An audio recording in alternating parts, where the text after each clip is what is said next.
The price of compassion, how a betrayal in the shadows left my greedy wife with nothing but the cold, hard truth after trying to shortchange my dying father. You know, my wife, Jessica, always called me a daddy's boy. She used to say it with a smirk, like it was some kind of a bad thing. See, my dad was diagnosed with advanced Parkinson's about a year ago. He lives by himself, in the old farmhouse outside of Columbus, Ohio, just 20 minutes down the road 3 nights a week. Right after my shift ends, I drive out there, I check his blood pressure, prep his weekly meals, change his sheets, and honestly just sit on the porch with him, listening to the same old stories about his high school football days. At first, Jessica was supportive. She'd tag along, bring him home baked pies, and even hold his hand when the tremors got really bad. But then the wind shifted. By winter, she started calling my visits an unhealthy fixation. She claimed a grown, married man shouldn't be running back to his parents' house every other day. She even said her life coach agreed that I was emotionally stunted. I asked her when this life coach had ever actually met my father, and she just went completely silent. The remarks only got nastier. She'd sigh, loudly, every single time I grabbed my car keys. She started intentionally booking expensive weekend getaways right on his doctor appointment days. And then she'd play the victim when I chose my dad last month. Things boiled over. She sat me down at the kitchen island,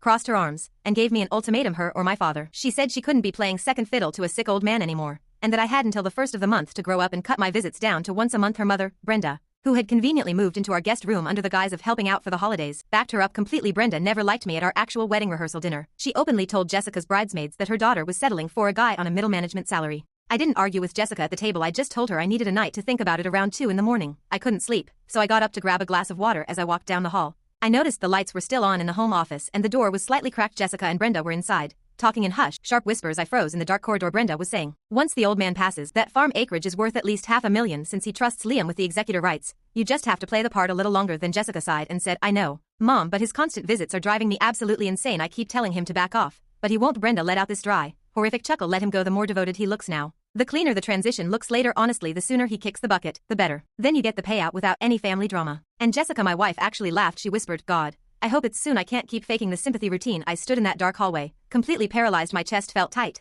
like someone was squeezing my ribs. I quietly went back upstairs, pulled out my phone, and typed out every single word they said while it was still burning in my mind. The very next morning, I bought a hidden voice-activated recorder for 2 weeks. I kept it concealed right inside a fake plant in that office, where they drank wine and talked every single night. The stuff I caught on that device, it was so much worse than the first night. They were actively calculating the inheritance. Jessica even asked her mother if she should convince me to stop paying for my dad's expensive physical therapy, because it wasn't, I quote, "draining money that belongs to our future." That was the exact moment I called a divorce lawyer. I met with an attorney named Marcus. I played him just 1 minute of the audio, and he looked me dead in the eye and said, "Stop recording. You have more than enough. Do not say a word to her." I immediately called my sister. We met with my dad's estate planner that same afternoon. We completely removed Jessica's name from a joint survivorship deed she had subtly coerced my dad into signing months ago. We moved all of his savings into a protected, ironclad trust that she couldn't touch with a 10-foot pole. 2 days later, Jessica was served with divorce papers right in our living room with Brenda sitting right there on the couch. Jessica started screaming, crying, claiming I was the monster abandoning our vows. I didn't say a single word. I just slid a USB drive across the counter. Inside a sealed white envelope, I told her my lawyer has the master copies. Brenda packed her bags that very afternoon, and Jessica's high-priced attorney, well,